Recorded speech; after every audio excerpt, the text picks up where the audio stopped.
오늘도 하나님을 예배하러 나온 모든 성도님들을 진심으로 환영하고 축복합니다. 또 이 시간에 각 가정에서 온라인으로 예배드리는 우리 모든 예수산영문교회 예배 가족들 진심으로 축복합니다.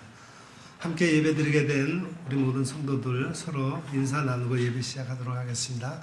주님 안에서 만나니 더욱 반갑습니다. 함께 예배드리게 되어서 행복합니다. 사랑하며 축복합니다. 네, 감사합니다. 우리 다 같이 일어나셔서 지존하신 주님 이름 앞에 찬송하면서 이 예배를 하나님 앞에 올려드리겠습니다.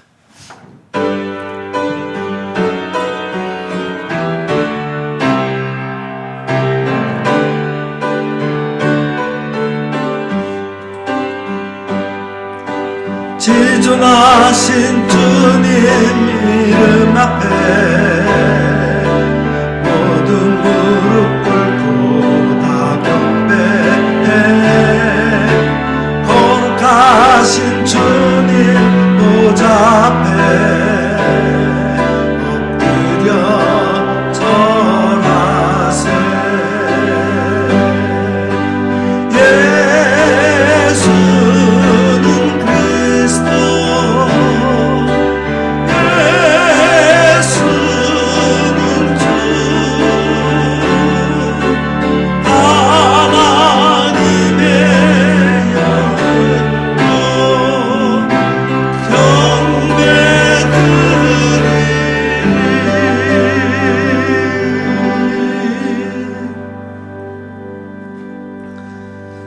여호와는 위대하시니 지극히 찬양할 것이요 모든 신들보다 경외할 것임이며 만국의 모든 신들은 우상들이지만 여호와께서는 하늘을 지으셨음이로다. 존귀와 위엄이 그의 앞에 있으며 능력과 아름다움이 그의 성소에 있도다. 아멘. 에베네셀의 하나님, 오늘 여기까지 우리를 인도하여 주신 은혜에 감사를 드립니다. 하나님께서는 매일 매순간 우리와 함께 하셨고 우리의 연약한 손을 잡아주셨으며 우리의 발이 실족할 때 일으켜 주셨나이다. 오늘은 그 크신 은혜를 감사하며 주일 예배를 드립니다. 거룩하신 하나님께서 친히 이곳에 임재하시고 저희들이 드리는 찬송과 기도와 예물을 기쁘게 받아 주옵소서. 주님을 앙망하며 은혜를 사모하는 자녀들을 기억하시고 하늘의 신령한 은사들로 채워 주옵소서. 어제나 오늘이나 영원토록 변함이 없으신 예수님의 이름으로 기원하옵나이다. 아멘.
찬란한 아침에 젖이는 공 저녁 노 하나님의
하나님은 우리의 참여하며 통회하는 마음을 기뻐 받으십니다.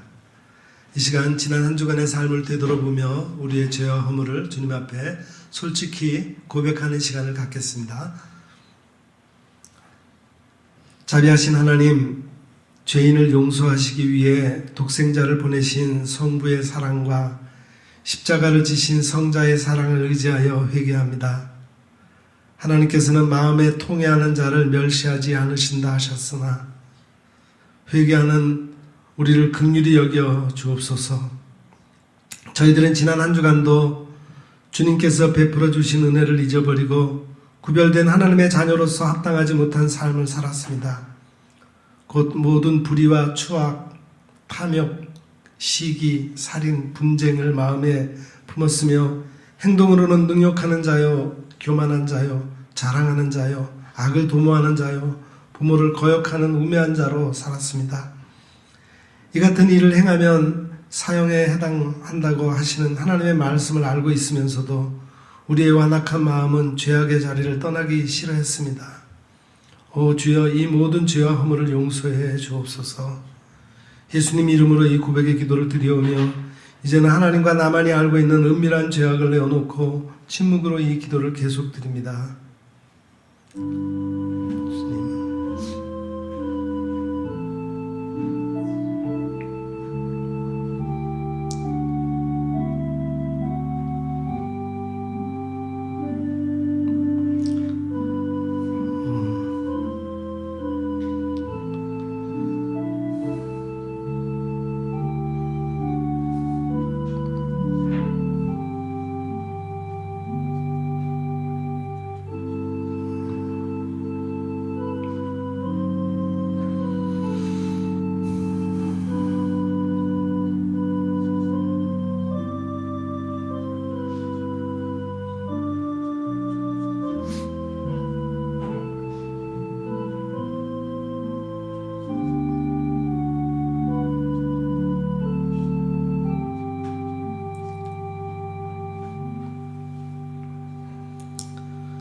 진실로 고백하며 참회하는 자에게 용서를 확신케 하며 위로를 주시는 말씀이 여기에 있습니다. 여호와는 긍휼이 많으시고 은혜로우시며 노하기를 더디하시고 인자하심이 풍부하시도다. 자주 경책하지 아니하시며 노를 영원히 품지 아니하시리로다. 아멘. 이제는 우리가 함께 우리의 신앙을 사도신경으로 고백드리오니 나는 전능하신 아버지 하나님 천지의 창조주를 믿습니다. 나는 그의 유일하신 아들 우리 주 예수 그리스도를 믿습니다. 그는 성령으로 잉태되어 동정녀 마리아에게서 나시고 본디오 빌라도에게 고난을 받아 십자가에 못 박혀 죽으시고 장사된 지 사흘 만에 죽은 자 가운데서 다시 살아나셨으며 하늘에 오르시어 전능하신 아버지 하나님 우편에 앉아 계시다가 거기로부터 살아있는 자와 죽은 자를 심판하러 오십니다. 나는 성령을 믿으며 거룩한 공교회와 성도의 교제와 죄를 용서받는 것과 몸의 부활과 영생을 믿습니다. 아멘.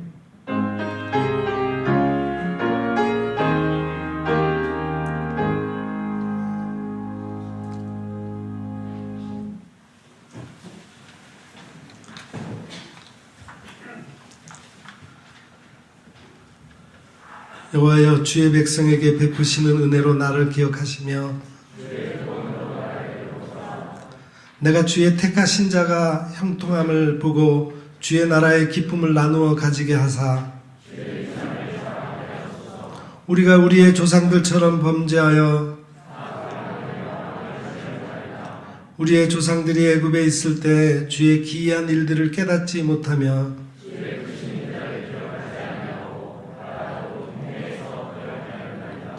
그러나 여호와께서는 자기의 이름을 위하여 그들을 구원하셨으니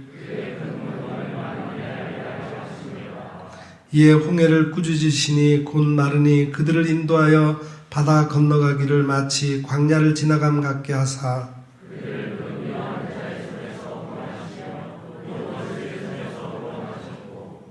그들의 대적들은 물로 덮으심에 그들 중에서 하나도 살아남지 못하였도다.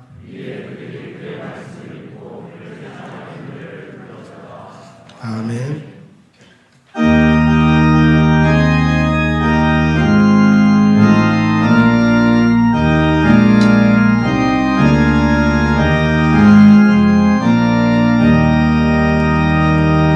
겸손히 주를 섬길 때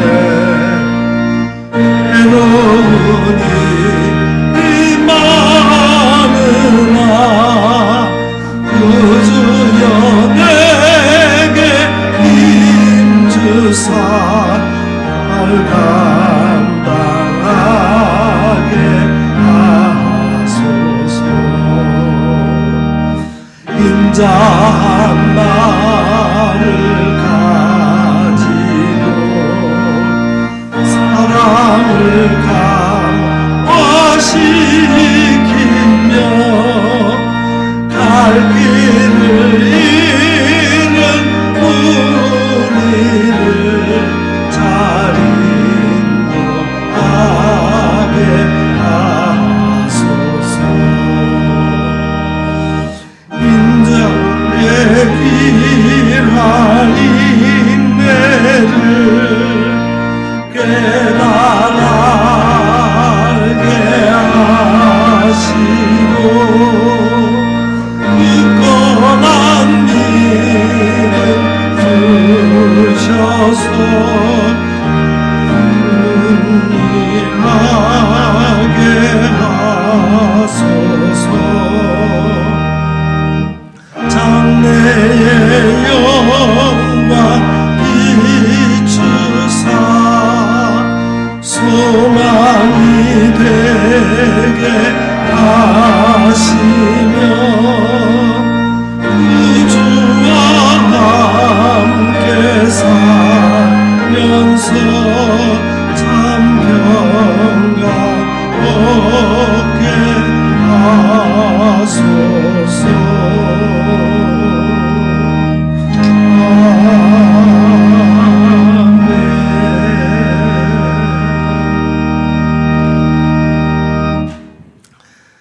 이 시간 예배를 위해서 우리 정미희 권사님 기도 인도하시겠습니다.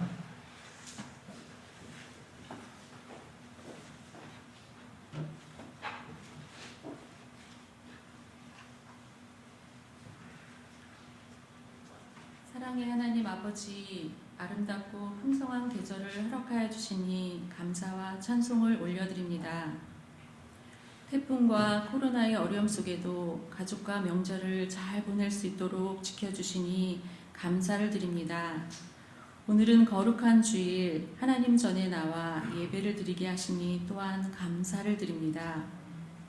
이 자리에 함께 예배드리는 성도들과 비대면으로 온라인 예배를 드리는 모든 영문교회 성도들에게 성령님 함께 하셔서 정성히 예배를 올려드리며 귀한 말씀을 깨닫는 은혜의 시간이 되게 인도하여 주옵소서. 코로나를 통하여 우리의 삶을 돌아봅니다.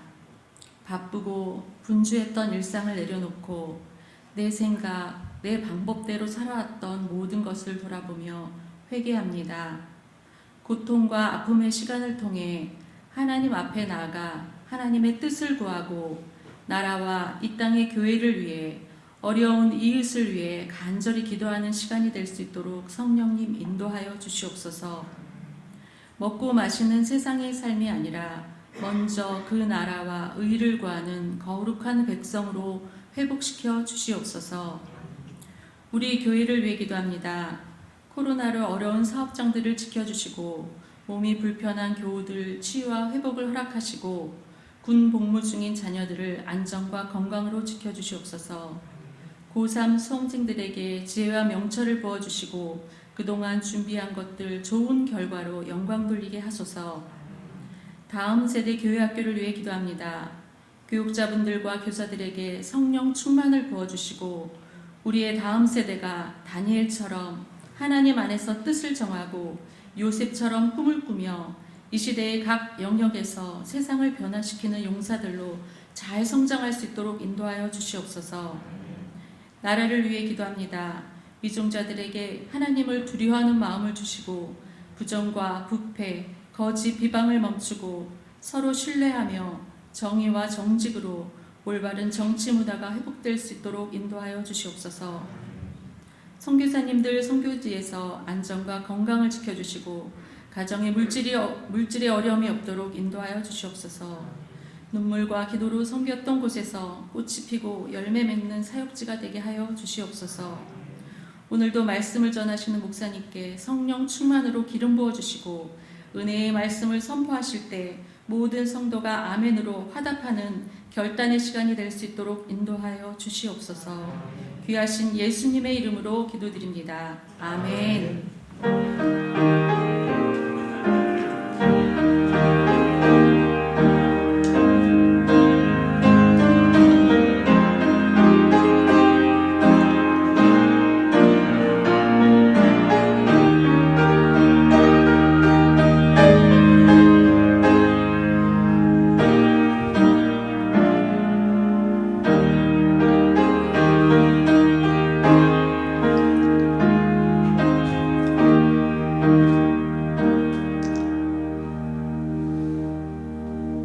봉헌 시간입니다. 봉헌은 하나님께서 우리에게 베풀어 주신 은혜를 헤아리면서 우리에게 주신 것 중에서 가장 귀한 것으로 응답하는 것입니다. 이 시간이 우리 모두에게 그런 시간이 되기를 바랍니다.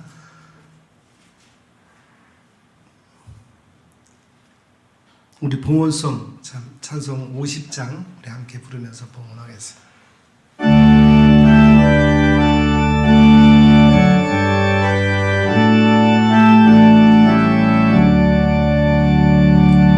내게 있는 모든 것을 아낌없이 드리네. 사랑하고 의지하며 주만 따라 살리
때마다 일마다 우리의 모든 필요를 채워주시고 은혜를 베푸시는 하나님 감사를 드립니다. 오늘도 우리가 하나님을 예배하는 자리에 나오면서 그동안 우리에게 베풀어 주신 은혜를 헤아리면서 정성을 모아 예물을 드립니다. 이 모든 예물을 기쁘게 받아 주옵소서. 하나님의 말씀대로 11조를 드립니다. 이를 통하여 우리가 사용하는 물질이 모두 하나님의 것임을 알게 하시고 그러기에 하나님의 뜻대로 바르게 관리할 수 있도록 축복해 주옵소서. 여러 가지 감사할 일이 많아서 감사의 예물을 드렸사오니 드린 손길을 기억하사 계속 감사가 이어지는 삶이 되게 하옵소서. 선교와 봉사, 장학사업을 위하여 드린 예물이 목적대로 잘 사용되어서 하나님의 뜻이 널리 펼쳐지게 하옵소서. 이 시간 드리지 못한 손길들도 기억하여 주셔서 풍성함을 허락하시어 마음껏 드릴 수 있는 형편이 되게 하옵소서. 예수님의 이름으로 이 봉헌의 기도를 드리옵나이다. 아멘. 감사합니다. 시간 교회 소식을 말씀을 드리겠습니다. 오늘 2부 예배 후에 우리 교육위원회 모임이 있습니다. 관계되는 모든 부서의 회원들은 꼭 모여주시기 바랍니다. 우리 교회가 계속해서 1부와 2부 예배, 현장 예배도 드리면서 현장 예배를 실시간으로 그 시간에 가정에서 온라인 예배로 드릴 수 있도록 그렇게 했습니다. 이제 머지않아 또 우리 그 단계가 방역 단계가 조금 풀릴 것 같은데 그때는 이제 자유롭게 예배를 드릴 수 있겠습니다. 우리 함께 온전히 코로나가 물러가서 자유롭게 예배 드릴 수 있도록 기도해 주시기를 부탁을 드립니다. 아울러 제 딸이 최지연 집사가 어저께 결혼식을 했는데 여러분이 염려해 주신 모든 덕분으로 결혼식을 잘 마쳤습니다. 참여하지 못한 우리 성도들도 많이 계시는데 제가 감사를 드립니다. 그동안 기도해 주셔서 좋은 결혼식 마치게 됨을 진정으로 감사를 드립니다. 이 시간 하나님의 말씀을 듣는 시간입니다. 오늘 우리에게 주시는 하나님의 말씀은 신약성경 빌립보서 제3장 12절부터 14절까지 말씀입니다.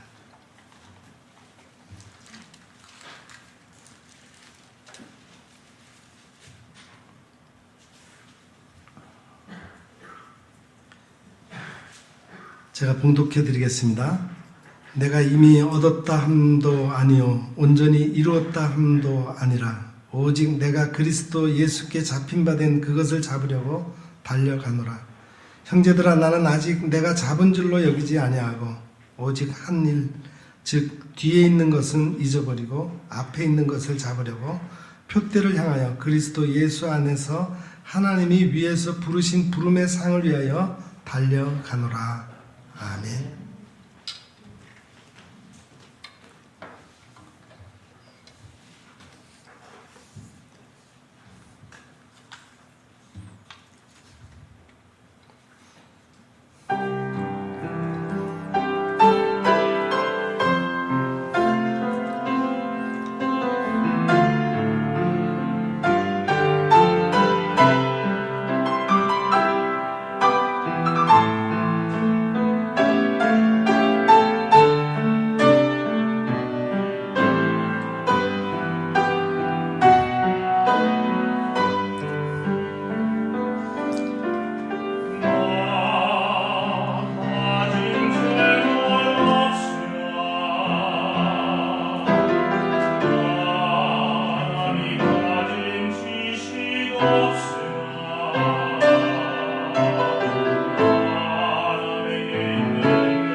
가을이 점점 깊어가고 있습니다. 가을은 어떤 계절입니까? 하늘을 아름답게 결실하는 계절 아닙니까? 이 결실의 계절에 우리가 어떤 열매를 맺을 수 있을까요? 이 결실의 계절을 어떻게 마무리할 수 있습니까? 더욱이 올해는 연초부터 지금까지 코로나19 사태로 계획했던 일들이 다 일그러지고 그냥 몸을 움츠리고 조심해야 하는 상황에서 어떤 일도 만족할 만한 결실을 기대하기가 어려운 때가 되었습니다. 또 세상에 코로나 전염병이 교회를 통해 확산이 된다는 인식으로 가득 차서 우리의 신앙을 드러내기가 더욱 힘들어졌습니다. 이런 때에 우리가 신앙인으로 살아간다는 것의 의미는 무엇일까요? 이 어려운 시기를 어떻게 극복해 나갈 수 있을까요? 우리가 과거보다는 오늘의 믿음에 충실하며 예수님과 개인적으로 만나는 체험을 가질 때 우리는 진정한 신앙의 삶이라고 고백할 수 있을 것입니다. 우리는 우리 스스로를 교인, 기독교인 또는 신앙인으로 규정하며 살아갑니다. 그런데 여러분은 신앙인으로 살아간다는 것의 의미를 어떻게 이해하고 계십니까? 저 역시 개인적으로 늘 스스로에게 던지며 사는 기본적인 질문입니다. 그래서 저는 이 아침에 여러분과 신앙인으로 살아간다는 것의 의미를 함께 나누고자 합니다. 벌써 15, 16년 전인가 일간 신문에서 재미난 기사를 하나 읽을 기회가 있었습니다. 이태리 음악계에서 앞으로 모든 콩쿠르를 개최할 때 한국 사람들을 비롯한 동양인 참가자들을 배제시키겠다는 그런 발표였습니다. 내용인즉슨 한국 사람들을 비롯해서 동양인 참가자들은 모든 음악 콩쿠르에서 아주 뛰어난 음악적인 자질과 역량을 보여서 상위권에 입상하는 일이 빈번하다고 합니다. 그런데 그 다음이 문제라는 거예요. 동양 사람들은 입상해서 유명해지면 그때뿐이지 그 다음에 음악 활동에 전혀 관심이 없다는 전혀 관심이 없다는 것보다도 전혀 활동이 없다는 겁니다. 입상해서 훌륭하게 음악계에 데뷔했으면 그 다음에 순회 공연을 갖는다든지 개인 독창회나 발표회를 갖는다든지 해야 하는 것이 유럽과 미국인 참가자들의 순서인데 한국을 비롯한 동양계 참가자들은 그 다음의 소식을 듣기가 어렵다는 것입니다. 이것을 왜 심각하게 생각하느냐 하면 음악 콩쿠르는 역사와 전통을 자랑하고 누가 수상했느냐, 역대 수상자 가운데 누가 있었다라는 권위와 명예를 생명처럼 여긴다는 겁니다. 놀랍게도 유럽 내에만 100여 개가 넘는 정식 음악 콩쿠르가 있고 그 콩쿠르를 준비하는 또 다른 예비 콩쿠르까지 합치면은 그 숫자는 더 늘어난다고 합니다. 그러니 당연히 콩쿠르 간에 경쟁이 생기는 것이고 그 콩쿠르가 배출한 현역 음악가가 몇 명이고 지금 세계 음악계를 주름잡고 있는 사람이 어떤 콩쿠르 출신이냐 하는 것이 그들의 주된 관심사라는 거예요. 그런데 동양계들은 입상할 때만 한번 반짝할 뿐이지 그 다음에 나타내야 하는 개인 독창회나 연주회 그리고 유명 오케스트라와 함께 협연하는 그런 현재의 음악 활동이 보이지 않는다는 겁니다. 하나 재미있는 사실은 그들이 분석한 동양계 참가자들의 현역 활동이 저조한 이유가 뭐냐면은 그들은 어려서부터 열심히 조기의 교육을 받아왔지만 일단 콩쿠르에 입상한 다음에는 목적을 잃어버리게 되고 그저 고액 과외를 하는 데 있어서 자기가 옛날에 콩쿠르에 입상했다라고 하는 그런 사실이 자랑이 되고 프리미엄이 되기에 그럴 것이라고 기사를 적어놨어요. 과거의 수상 경력은 화려한데 현재 활동이 미미한 동양계 음악가들에게 경종을 울린 것이었습니다. 저는 이 기사를 대하면서 우리의 신앙생활에도 이와 같은 상황이 심심치 않게 보여지고 있지 않는가 생각을 해보았습니다. 그래서 신앙인으로 살아간다는 것의 첫 번째 의미를 저는 항상 신앙의 현재성 속에서 찾습니다. 목회를 하다 보면 많은 종류의 교인들을 만나게 되고 그들 중에는 이제 막 믿음 생활의 걸음마를 시작하신 분들도 있지만 많은 경우가 오래전부터 예수 그리스도를 영접하고 교회에 출석하며 신앙생활을 해온 분들을 만나게 됩니다. 그런데 오래 신앙생활 하신 분들을 만나게 될 때마다 공통적으로 느꼈던 사실의 하나는 그런 분들 가운데 많은 분들이 과거의 신앙을 자랑하고 살며 그때가 좋았었지 하며 과거에 자신이 소유했던 믿음을 그리워하며 살고 더 나아가 과거 신앙 경력에 얽매여 산다는 사실입니다. 과거 지향적인 신앙과 믿음의 모습이 무조건 잘못되었다는 것은 아닙니다. 예수님을 처음 만난 그 순간의 감격과 예수님을 향한 우리의 처음 사랑을 기억시켜주고 그러므로 다시금 나태해진 지금의 신앙을 돌이킬 수 있는 계기를 줄 수도 있을 겁니다. 그러나 곰곰이 생각해 보면 과거의 신앙에 연연하는 것만큼 지금 신앙생활을 하는데 위험한 것도 없는 것 같습니다. 가룟 유다라고 하는 사람이 있습니다. 우리에게 예수님을 팔아먹은 사람으로 잘 알려진 사람이죠. 그런데 성경을 잘 읽어보신 분은 이미 다 아시겠지만 이 사람 가룟 유다는 시작부터 바리새인들이나 사두개인들 그리고 제사장들이나 서기관과 같은 당시 예수님을 못마땅해 하고 멸시하고 비난했던 그런 대적자가 아니었습니다. 오히려 그 사람은 예수님의 손에 의해서 직접 선택함을 입은 영광스러운 12제자 중에 한 사람이었어요. 여러분 12제자가 누굽니까? 예수님께서 최측근에서 당신과 함께 먹고 마시며 당신을 따르게끔 직접 선택해 주신 복을 받은 사람이 12제자였습니다. 예수님이 그들을 세상에 전도하러 내보내시며 귀신을 내어쫓는 권세와 병 고치는 은사 그리고 축복의 권한까지 허락해 주셨던 이들이 12제자였어요. 바로 이 대단하고 영광스러운 12제자 중에 한 사람이 바로 가룟 유다였습니다. 그런데 어떻게 이 축복의 자리, 능력 있는 자리, 은혜스러운 자리, 예수님을 가장 측근에서 모시고 있던 사람이 예수님을 배신하고 예수님을 팔아먹을 수 있었겠습니까?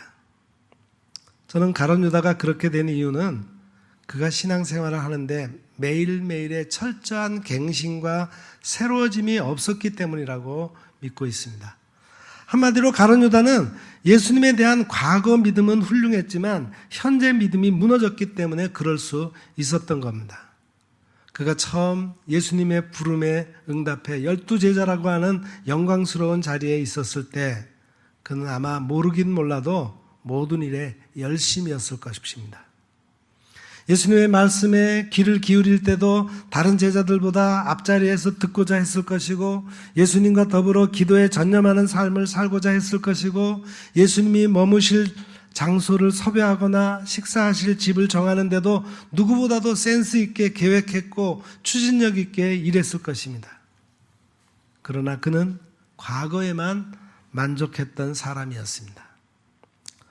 지금 골고다 언덕을 향해 준비된 길을 가시고 있는 예수님을 따르는 나에게 필요한 것이 무엇인지에 대해서는 생각할 지혜가 없었고 대신 과거에 비추어 보아 지금이 잘못되어 가고 있노라고 생각했을 겁니다. 과거에 예수님을 따르는 것이 환영과 칭찬과 영광과 축복의 자리였다면 지금 예수님을 따르는 것은 멸시와 비판, 희생과 죽음을 각오해야 하는 자리였습니다. 그러나 가룟 유다는 과거에 내가 어떤 사람이었고 옛날에 내가 어떤 제자이었고 왕년에 내 신앙이 이만큼 깊었었고 이렇게 훌륭하게 봉사와 헌신을 했노라고 자랑은 할 수 있었지만 지금 당장 예수님의 그 고난과 희생의 십자가를 함께 지고 갈 만한 신앙이 없었고 믿음의 분량은 턱없이 모자랐습니다. 그래서 그는 과거에는 예수님의 제자였는데 지금은 예수님의 대적자가 되어버린 것입니다. 사랑하는 성도 여러분, 지나간 때는 지나간 때로 족한 것입니다. 과거는 과거로서 충분합니다. 자꾸 과거 이야기를 한다는 것은 지금 그렇게 살지 못한다는 것을 간접적으로 시인하고 인정하는 거예요.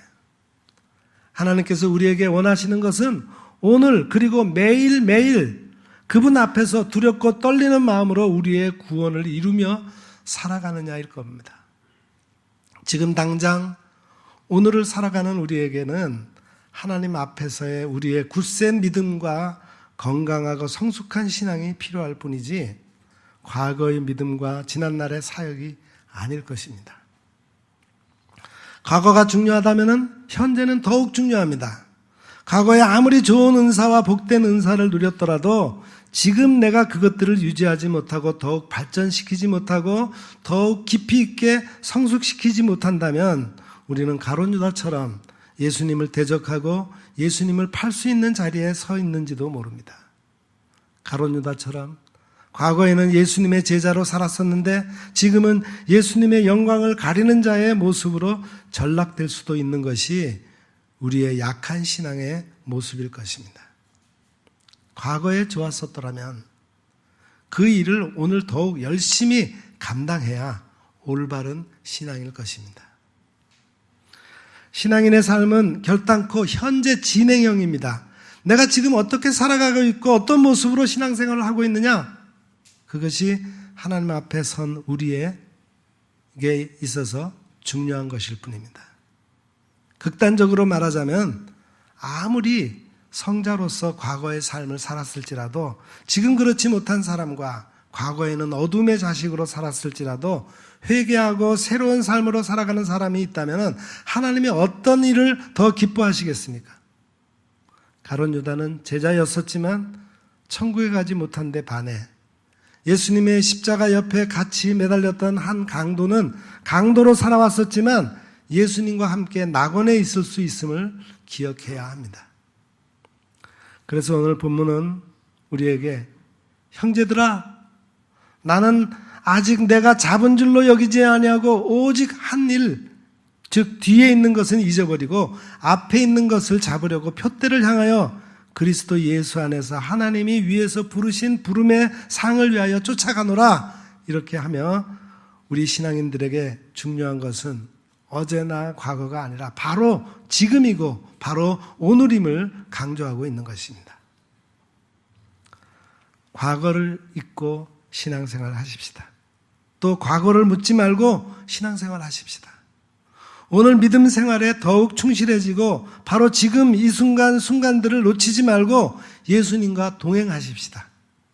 과거를 잊고 하나님 앞에서 오늘 열심히 사는 신앙인이 다 되시기를 기원합니다. 두 번째로 신앙인으로 살아간다는 것은 우리의 신앙이 철저히 개인적, 체험적이어야 함을 의미하고 있습니다. 김남준 목사님이 설교자는 불꽃처럼 타올라야 한다라는 책을 썼는데 그 책에 나오는 이야기 한 토막입니다. 호랑이를 연구하는 모임에서 있었던 일이에요. 첫 번째 발표자가 등단했습니다. 그 사람은 단연간 호랑이에 대해서 연구하고 관찰했던 동물학자였어요. 그는 호랑이의 습성에 대해서 자세히 설명했고 호랑이의 숫자에 대해서 정확한 통계를 갖고 있었으며 호랑이를 보호하기 위해서 기금을 조성해야 한다고 역설했습니다. 그러나 사람들은 그의 발표를 듣는데 지루해했어요. 다음 발표자가 등단했는데 그는 호랑이 사냥으로 잔뼈가 굵은 사람이었고 호랑이에게 습격을 당해서 몸에 상처를 가진 사냥꾼이었습니다. 그는 조용히 눈을 감고 회상 가운데 이렇게 발표했어요. 때는 1953년 8월 16일 동해안 지역에서 군인으로 복무하고 있던 저는 다급한 전령의 임무를 띠고 홀로 태백산을 넘어야 했습니다. 달빛도 없는 캄캄한 산길을 동행하는 사람도 없이 구보를 하며 목적지를 향해 달려가고 있었습니다. 산목퉁이를 막 돌아서려는 순간 바로 그때 아직 호랑이에 대해 이야기를 한마디도 하지 않았는데 사람들은 손에 땀을 쥐며 침을 꼴깍꼴깍 삼키면서 그 얘기에 열중하고 있었습니다. 여러분, 이 두 발표자 사이의 차이점이 무엇이라고 생각하십니까? 무슨 차이가 있었길래 호랑이 전문가가 나와서 발표를 할 때는 지루했던 사람들이 갑자기 사냥꾼의 목소리에는 긴장하며 이야기에 빠져들어갈 수 있었겠습니까? 한 사람은 호랑이에 대해서 그토록 통계와 수치를 들이대며 장황하게 이야기를 했는데도 사람들의 공감이나 관심을 끌지 못했는데 다른 한 사람은 아직 호랑이의 호자도 얘기를 꺼내지 않았는데 듣는 사람들이 1953년 그 사냥꾼과 함께 태백산을 넘고 있는 듯한 착각에 빠질 수 있었겠습니까? 그 차이는 간단해요. 앞에 사람은 호랑이에 대해서 연구하고 호랑이에 관해서 이야기한 사람이었지만 뒤에 사람은 호랑이를 직접 체험한 사람이었기 때문입니다. 그렇습니다. 체험을 해야 완전히 아는 것이고 경험을 해야 확실히 아는 것입니다. 그런 의미에서 우리는 스스로에게 질문해야 합니다. 우리는 오늘 예수를 나의 구세주로 내 생활의 주인으로 매 순간 체험하며 사는 신앙인들입니까? 아니면 그저 단순히 예수님이 훌륭하신 분이라는 사실을 알고 예수님이 가르치신 훌륭하신 말씀에 대해 알고 사회생활의 일부로서 교회 습관처럼 다니며 종교 활동을 하는 교인들입니까? 사도행전 9장 1절 이하를 보면은 바울이 실제로 체험한 이야기가 나옵니다. 바울의 생애에서 이 이야기가 얼마나 중요했던지 사도행전에만 3번 이 체험담이 소개되어 있어요. 바울의 본래 이름은 사울이었죠. 예수님 당시 예수님을 따르는 사람들을 눈의 가시처럼 여기고 그런 사람들을 잡아 족치고 옥에 가두고 죽이는 일을 자신의 사명으로 여겼던 사람이 바로 사울이었습니다. 그런데 하루는 사울이 예루살렘으로부터 다메섹이라고 하는 곳으로 가게 되었습니다. 다른 사업상 갔던 것이 아니라 누구든지 예수를 따르는 자는 누구라도 가만두지 않겠노라고 대제사장의 공문을 받아가지고 의기양양해서 그들을 잡으려고 가던 길이었어요. 그런데 그 길 위에서 그는 참으로 이상한 체험을 하게 됩니다. 멀쩡하던 하늘에서 눈을 뜰 수 없을 정도의 강렬한 빛이 갑자기 그의 눈을 비추었고 깜짝 놀란 사울은 그 자리에 엎드려지고 말았습니다. 그때 그의 귀에 이런 소리가 들립니다. 사울아, 사울아, 내가 어찌하여 나를 핍박하느냐? 당신은 누구십니까? 나는 내가 핍박하는 예수다. 정신을 차린 사울은 꿈인가 생시인지 혼란스러웠지만 하나 분명하게 깨달을 수 있었던 것은 자기가 갑자기 앞을 볼 수가 없게 되었다는 사실이었어요. 그런데 그가 예수님을 경험한 그 순간에 저를 놀라게 했던 것은 사울이 강렬한 빛을 보았다거나 예수님의 음성을 직접 들었다거나 하는 경험이 아니라 사도행전 9장 7절의 말씀이에요. 같이 가던 사람들은 소리만 듣고 아무도 보지 못하여 말을 못하고 서 있더라 하는 그런 장면입니다. 그 시간, 같은 공간 속에 많은 사람들이 있었지만 예수님께서는 유독 사울에게만 나타나셨고 사울만이 홀로 예수님의 음성을 듣고 예수님을 체험할 수 있었다는 것입니다. 사울이 예수님의 음성을 듣고 있는 그 순간에 다른 사람들은 예수님의 음성을 그저 이상한 소리 정도로만 들었을 뿐이었어요. 나머지 사람들은 귀가 없어서 못 듣고 음성이 작아서 못 들었겠습니까? 나머지 사람들이 시력이 약하고 눈이 어두워서 예수님을 못 보았겠습니까? 아닙니다. 예수님이 사울에게만 찾아가셨던 것이고 그래서 그의 귀에만 들려진 것이고 그에게만 경험되어진 것입니다. 우리가 예수를 체험하고 만나는 순간은 철저히 개인적이고 체험적인 것입니다. 많은 사람들과 더불어 똑같은 장소, 똑같은 시간 속에 있었을지라도 예수님의 음성을 듣고 예수님의 모습을 발견하는 것은 철저히 개인적이라는 사실이에요. 그래서 함께한 교회에서 오래 신앙생활을 했을지라도 예수님의 찾아오심을 영접한 사람만이 그 은혜의 참맛을 알 수 있고 예수님을 경험한 사람만이 그 체험의 소중함을 간직할 수 있는 것입니다. 남들은 뭐라 해도 헛것을 보았노라고 놀려도 그분을 만난 사람은 그분이 나의 주인이 되시는 예수님이심을 고백하고 증거할 수 있게 되는 겁니다.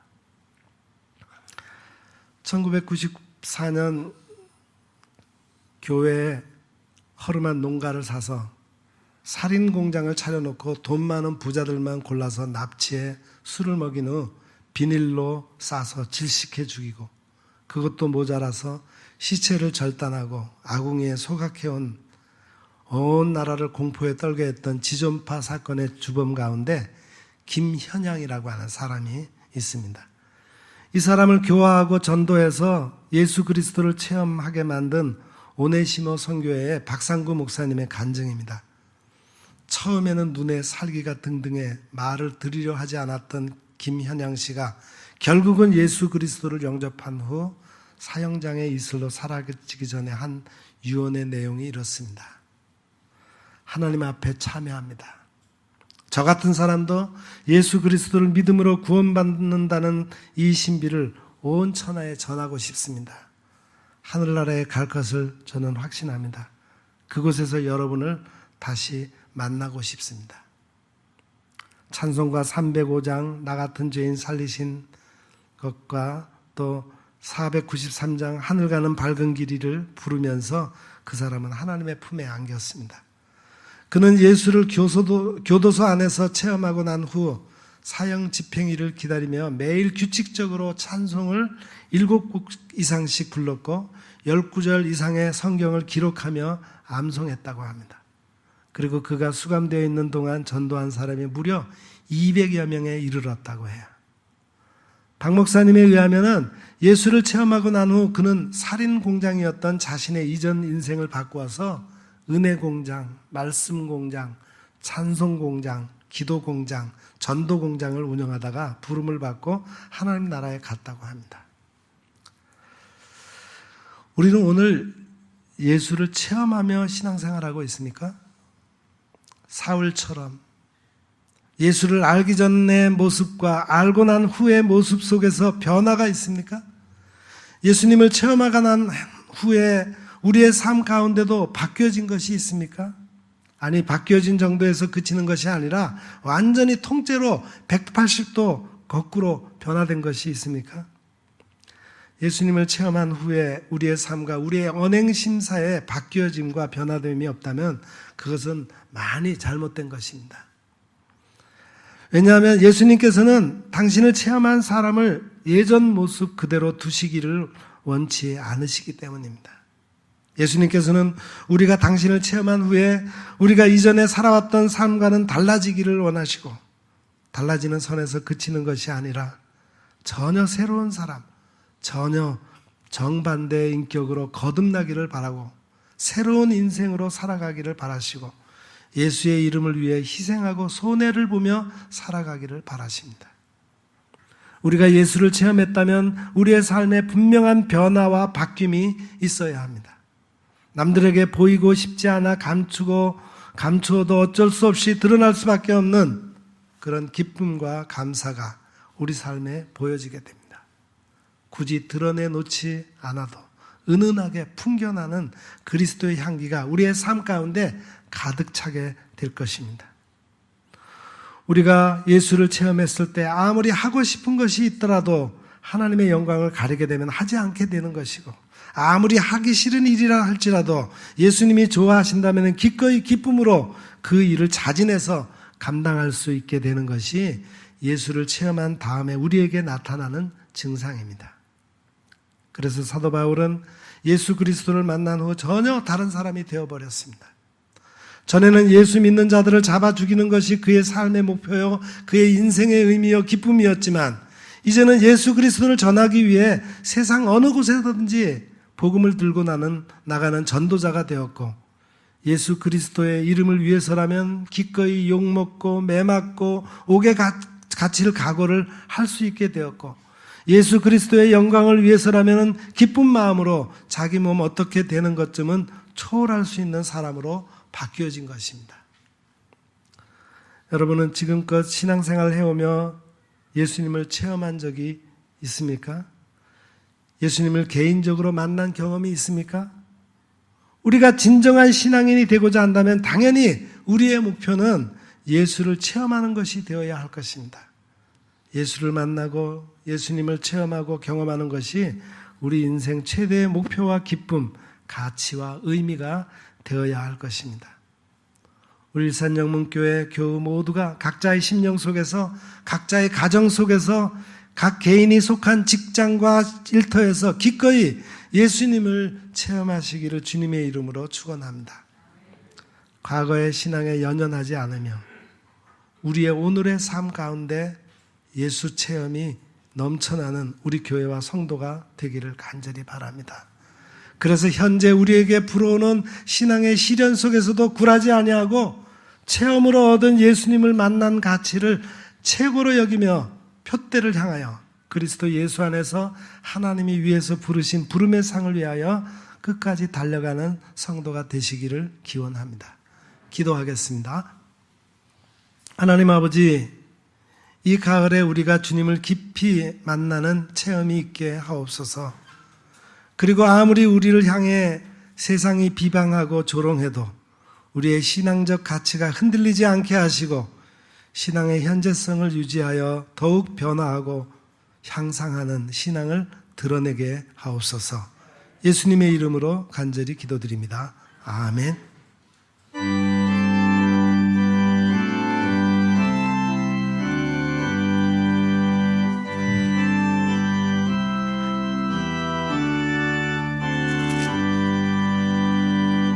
환난과 핍박 중에도 성도는 신앙 지켰네.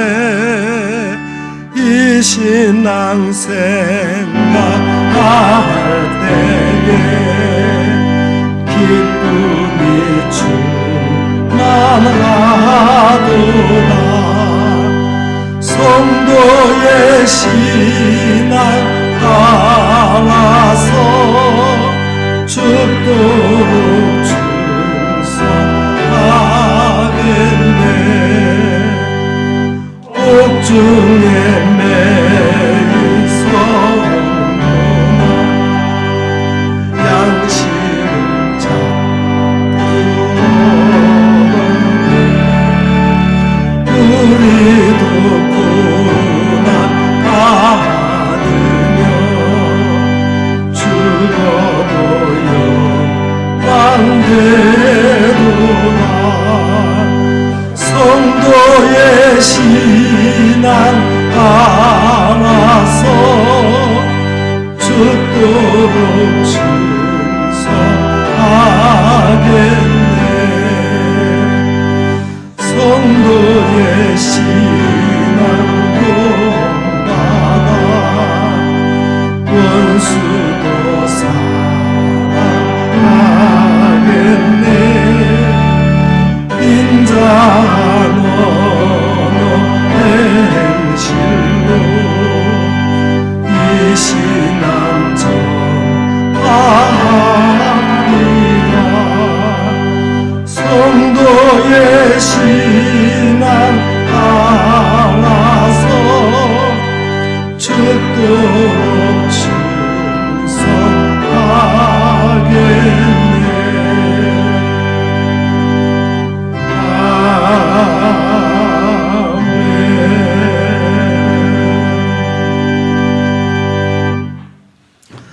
사랑하는 성도 여러분, 과거에 좋았던 신앙의 기억에만 머무르지 마시고 현재 주님과의 체험적 신앙을 추구하십시오. 예수님과 만나고 교제하며 그것을 최고의 가치로 여기며 붙잡힌 바 된 것을 잡으려고 달려가십시오. 그럴 때 현재 신앙적 시련과 비난을 능히 극복할 수 있을 것입니다. 기도하겠습니다. 이제는 우리 구주 예수 그리스도의 은혜와 하나님 우리 아버지의 크고 놀라우신 사랑하심과 성령님의 감화, 감동, 위로, 교통, 충만하심의 역사가 현재 신앙적 시련 앞에서 끝까지 예수님을 목표로 달려가기를 결단하며 나아가는 여기 머리 숙인 주의 거룩한 백성들 위에와 그 가정과 저들의 삶의 모든 영역 위에 또한 우리 온 교회 위에 이 나라 이 민족 위에 이제로부터 영원 무궁토록 함께 하옵시기를 간절히 축원하옵나이다. 아멘.